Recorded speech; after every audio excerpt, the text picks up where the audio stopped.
Hi, my name is Ron Michael and I'm the CEO of the AHAVA Cosmetics Group.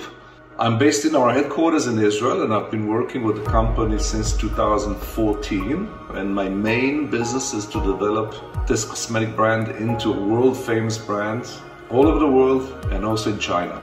In 2016, we decided to sell our company to the Fosun Group based in Shanghai. I'm very happy to say that this was a good decision. Eventually, we grew many times since the purchase of the AHAVA brand, and we would not have been able to do it without the assistance of Fosun around the world, but especially in China. And I'm very, I would say, even honored to be part of the cosmetics products sold in China nowadays. I feel very happy and very honored to be part of the Fosun Group.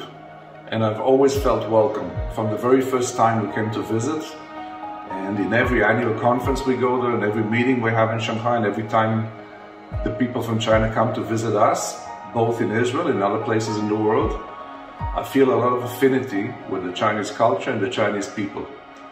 Maybe it's not a surprise, because the Gallup research that is done once a year with 60,000 managers across the world is actually pointing out that the compatibility between the Israeli management culture and the Chinese culture of management is the highest in the world. I also think we have a lot in common in the ancient cultures we have, in our preference for wisdom and education and learning, and the family values.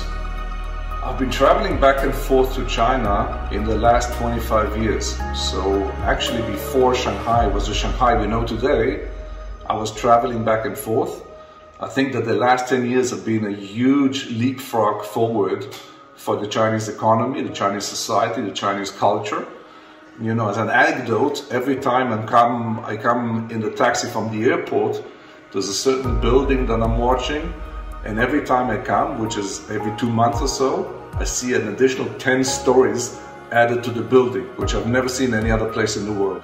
If we look 25 years ago, the consumer society had been very minimal in China, but it has grown significantly over time. I do think that the fact that we are now seeing a new age of consumerism in China is a very interesting challenge on the one hand, because Chinese consumers are the most advanced in the world, the most digital alert, the most digital prone.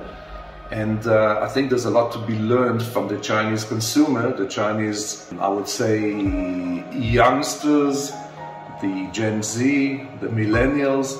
There's so much to learn, and we're actually learning a lot and doing a lot to copy that in some other countries in the world.